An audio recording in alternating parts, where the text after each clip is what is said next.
saja.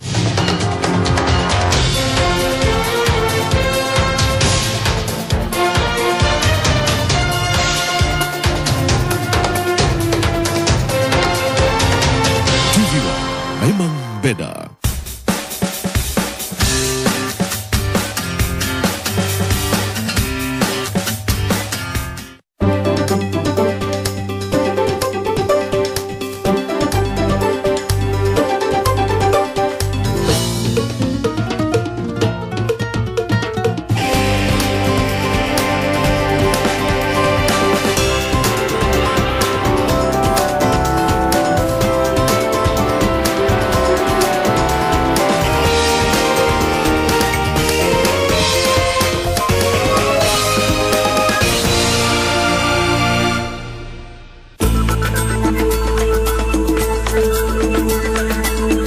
Tahun ini, rakyat Indonesia mendapatkan kado spesial di ulang tahun negaranya ke-69.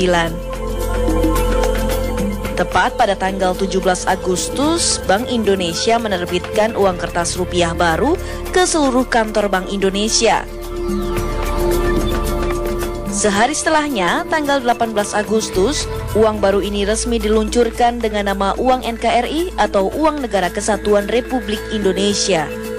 Ini suatu momentum yang baik bagi kita untuk menyadari rupiah sebagai alat pembayaran sah di Indonesia, dan kalau kita ini melakukan dengan baik, ini semua akan bermuara kepada ekonomi kita yang akan terbantu, akan lebih baik. Adapun perubahan uang NKRI hanya terjadi pada uang kertas nominal Rp100.000. Pada periode cetak pertama, uang NKRI tersebut dicetak sebanyak 40 juta lembar. Perubahan uang NKRI pertama ini terlihat jelas pada hadirnya frase NKRI, tanda tangan Menteri Keuangan yang menggantikan Deputi Gubernur Bank Indonesia, serta latar belakang berwarna hijau kekuningan pada logo Garuda. Selain fitur artistik, perubahan signifikan juga terjadi pada fitur keamanan. Gambar tersembunyi yang hanya bisa dilihat dengan menggunakan sinar ultraviolet bertambah variannya, yaitu berupa gambar gedung MPR dengan warna merah, besaran nominal dengan warna latar belakang hijau, nomor seri yang berwarna hijau dan jingga, serta peta Indonesia berwarna kuning. Perubahan wujud uang 100.000 semacam ini bukan merupakan perubahan pertama, melainkan perubahan ketiga sejak uang kertas nominal 100.000 ada pada tahun 1999. Penyempurnaan untuk meningkatkan tingkat keamanan dari uang kita. Jadi tingkat keamanan ini kita dapat dari masukan-masukan yang ada mengenai pemalsuan uang yang terjadi, kemudian tingkat teknologi, ini semua menjadi masukan untuk kita menyempurnakan desain kita. Meski mengalami perubahan selama beberapa kali, dasar perubahan uang NKRI tetap mengacu pada pasal 8 Undang-Undang Nomor 7 Tahun 2011 tentang mata uang. Di pasal tersebut dicantumkan bahwa desain uang rupiah meliputi ciri, tanda tertentu, ukuran, dan unsur pengaman. Dari ciri umum dan khusus uang rupiah sesuai dengan Undang-Undang Nomor 7 Tahun 2011 ini, desain uang dijabarkan dalam bentuk peraturan Bank Indonesia perihal desain uang. Peraturan tersebut biasanya mengatur aturan ukuran uang kertas, warna dominan, gambar pahlawan yang dicantumkan, dan fitur pengamanan uang.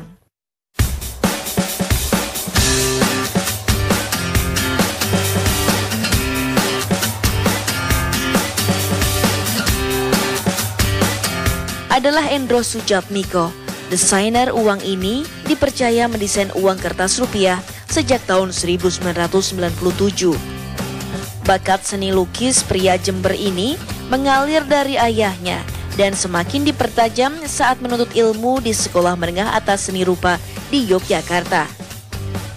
Sebagai karyawan perusahaan percetakan uang Republik Indonesia, Endro disumpah untuk tidak membocorkan informasi perubahan pencetak dokumen rahasia negara, termasuk saat ada informasi mengenai terbitnya uang NKRI dan wujud desain uang NKRI. Jika ia secara sengaja ataupun tidak sengaja membocorkan, maka hukumannya pidana khusus akan ia dapatkan. sama sekali nggak ada tahu. Dalam proses saya proses apa di kantor itu keluarga nggak pernah tahu. Tahu-tahu nanti muncul uang itu tidak pernah cerita. Karena desain berbasis fitur keamanan menjadi hal utama, Hendro pun lebih memprioritaskan pada fitur keamanan berupa garis dan pola khusus yang ada pada uang kertas. Fitur lain juga dibubuhkan dalam desain uang kertas seperti cetak dalam atau intaglio, benang pengaman, gambar saling isi atau recto verso, tanda air, gambar tersembunyi, mikroteks, hingga blind code bagi penyandang tunanetra. Fitur ini dibubuhkan agar uang kertas tidak mudah dipalsukan dan uang kertas bisa dikenali dengan mudah oleh masyarakat. Jika pada desain uang kertas fitur keamanan diciptakan melalui aplikasi software berupa garis dan pola khusus, maka berbeda halnya dengan desain uang logam. Untuk fitur keamanan, jadi ada beberapa aspek di dalam relief untuk uang. Nah, di sini jadi tinggi rendahnya relief dan tingkat kerumitan relief itu sendiri yang jadi faktor keamanan untuk uang logam. Fitur keamanan uang dalam desain uang rupiah dipadu-padankan dengan unsur keindahan atau seni. Pada uang logam, nilai seni terletak pada pahatan, di mana desainnya berupa adaptasi budaya asli Indonesia yang bersumber dari seni pahat logam khas Yogyakarta. Sedangkan desain uang kertas rupiah tahun emisi 2000 hingga 2014 diadaptasi dari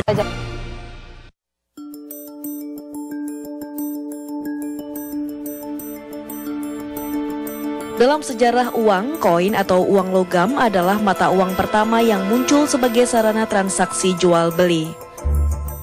Koin pertama kali dikembangkan di zaman besi Anatolia dan Arhaik, Yunani, India, dan Cina sekitar 600 hingga 700 sebelum Masehi. Koin menyebar dengan cepat pada abad 6 dan 5 sebelum Masehi di seluruh Yunani, Persia, dan Balkan, Eropa Selatan. Penemuan koin pertama kali pada 700 tahun sebelum Masehi ada di Pulau Agia, Yunani. Sementara itu, banyak arkeolog mengungkap kerajaan Lydia di Yunani menciptakan koin pertama kali pada 650 sebelum Masehi. Koin itu terbuat dari elektrum, yaitu satu bahan campuran 75% emas dan 25% perak. Koin tersebut dinamakan stater atau standar. Pada 560 hingga 546 sebelum Masehi, bangsa Yunani mengadopsi koin bangsa Lydia oleh Croesus. Croesus pun memberikan sentuhan artistik dalam setiap koin Yunani yang diciptakan. Namun pada zaman ini, koin tidak memiliki nominal. Nilai koin akan dihargai sesuai materi penyusun koin tersebut. Sejalan dengan perkembangan perekonomian, timbul kesulitan ketika terjadi tukar-menukar antara koin dengan barang yang bernilai tinggi, sementara jumlah logam sangat terbatas. Penggunaan koin juga sulit dilakukan untuk transaksi dalam jumlah besar. Dari sinilah muncul teknologi uang kertas yang terus bertahan hingga kini. Di Tiongkok sebelum abad ke-7, para pedagang di masa dinasti Tang juga telah menggunakan uang kertas. Jauh sebelumnya, Kaisar Wuti dari Tiongkok juga telah menggunakan uang pada abad kedua sebelum Masehi. Budaya ini kemudian menyebar ke seluruh dunia, termasuk di Eropa yang menjadi tempat lahirnya bank modern yang kita kenal sekarang.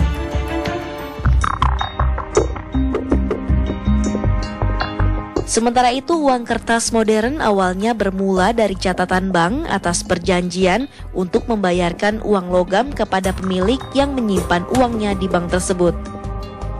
Berdirinya negara-negara baru juga turut berkontribusi terhadap munculnya mata uang masing-masing negara, termasuk mata uang rupiah yang dipakai di Indonesia. Asal kata rupiah sendiri diserap dari istilah yang digunakan pada masa Kerajaan Mataram kuno abad ke-9 Masehi. Produk uang logam perak di masa tersebut disebut dengan rupaya, bahasa Sanskerta yang artinya perak. Serapan kata rupaya untuk sebutan mata uang juga lazim ditemukan di wilayah lain yang memiliki akar bahasa Sanskerta, seperti India, Pakistan, Sri Lanka, dan Maladewa. Yang menarik, penyebutan kata rupiah bagi mata uang Nusantara justru dicetuskan di zaman Jepang. Tahun 1942, Jepang berhasil merebut Indonesia dari tangan Belanda. Dalam waktu cepat, Jepang lantas mengambil alih kendali negara, termasuk menerbitkan mata uang nasional yang dicetak menggunakan bahasa Indonesia. Mata uang tersebut diberi nama rupiah Nederlands Indies. Awalnya, ambisi Jepang adalah menyamakan nilai mata uang RNI dengan mata uang gulden Belanda dan menyaingi pamornya. Namun, akibat pencetakan yang berlebihan, Indonesia justru mengalami hiperinflasi. Masyarakat Nusantara pun mulai melirik lagi gulden Belanda dan melakukan aksi penimbunan. Tarik ulur dominasi antara mata uang buatan Belanda dan Jepang semakin ketat saat Belanda mencetak mata uang baru pada Maret 1943. Meski menggunakan label Nederlands Indische Government Gulden, Belanda mencantumkan angka dan tulisan Indonesia, yaitu rupiah, di dalam uang kertas tersebut. Tujuannya tentu saja untuk menyaingi RNI buatan Jepang. Namun setelah Indonesia meraih kemerdekaan, pemerintah Republik Indonesia menolak kedua mata uang tersebut dan memilih menerbitkan mata uang sendiri di tahun 1946. 29 Oktober di tahun yang sama, pemerintah Indonesia pun mengumumkan rupiah sebagai mata uang Republik Indonesia yang sah. Regulasi uang rupiah ini diatur dan diedarkan oleh Bank Indonesia. Di masa awal kemerdekaan, mata uang rupiah dijuluki ORI, singkatan dari Uang Republik Indonesia. Meski sudah diresmikan sebagai mata uang resmi negara, namun gulden Belanda masih tersebar luas di masyarakat. Nilai tukar ORI juga tidak stabil akibat agresi militer yang dilancarkan Belanda pasca kemerdekaan. Selain itu, agresi militer juga menghambat pencetakan dan peredaran ORI. Puncak dari gangguan kelancaran distribusi ORI terjadi tahun 1947. Belanda kala itu melakukan agresi militer kedua dan berhasil mematahkan perlawanan tentara Indonesia. Pemimpin Indonesia Soekarno dan Hatta ditangkap dan diasingkan ke Pulau Bangka. Indonesia pun dalam kondisi darurat. Hatta yang telah memprediksi situasi ini mempersiapkan pemerintahan darurat demi eksistensi negara Indonesia di mata dunia. Atas mandat Hatta, dibentuklah pemerintah darurat Republik Indonesia yang dipimpin Syafruddin Prawiranegara. Di bawah kepemimpinan Syafruddin, pemerintahan darurat lantas mengambil solusi menciptakan undang-undang yang memperbolehkan daerah mencetak dan mempergunakan uang ori daerah atau disebut orida. Beberapa daerah yang ditunjuk seperti Sumatera, Banten, dan Tapanuli mencetak uang orida dalam bentuk kupon yang memiliki batas waktu. Orida ini juga hanya berlaku khusus di daerah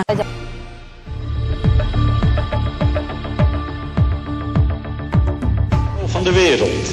En wij zullen moeten beseffen dat de waardering die onze volkeren in de wereld zullen genieten mede afhankelijk zijn van de wijze waarop wij deze onderhandelingen voeren. Konferensi Meja Bundar tahun 1949 antara Indonesia dan Belanda menjadi babak baru bagi mata uang Indonesia. Uang Republik Indonesia atau ORI dan ORIDA resmi ditarik dari peredaran, digantikan dengan uang Republik Indonesia Serikat. Hal ini sesuai dengan hasil perjanjian yang menyebutkan bahwa konstitusi Indonesia berubah menjadi Republik Indonesia Serikat dengan beberapa negara bagian. Berlandaskan konstitusi RIS, pemerintah RIS lantas memberlakukan undang-undang untuk memproduksi uang kertas RIS dengan nominal 5 dan 10 rupiah pada tanggal 1 Januari 1950. Namun umur mata uang RIS tidaklah lama. 8 bulan setelah terbit, mata uang RIS berganti nama menjadi Mata Uang Republik Indonesia.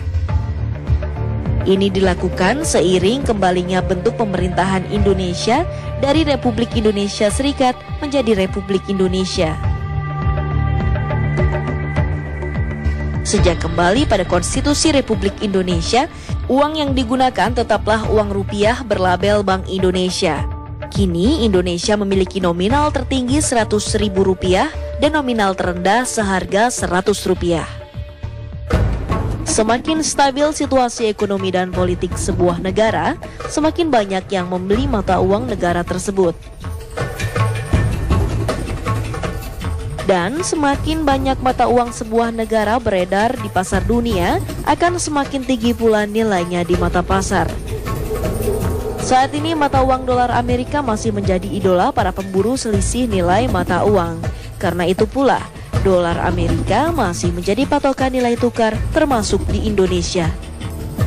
Awal tahun ini nilai tukar uang rupiah terhadap dolar Amerika mencapai angka Rp12.742 per dolar Amerika. Ini bukan berita bagus. Karena di tahun 2013, nilai tukar rupiah terhadap dolar berhasil ditekan hingga angka Rp9.733 per dolar Amerika. Selisih nilai tukar ini pula yang membuat berbagai negara tergiur menjadikan dolar Amerika sebagai cadangan devisa negara. Cadangan devisa ini berfungsi dalam perdagangan dan utang piutang luar negeri. Bahkan di akhir tahun 90-an, 70% cadangan devisa dunia dipenuhi dengan dolar. Hal inilah yang membuat kekuatan dolar Amerika seakan tidak terbendung.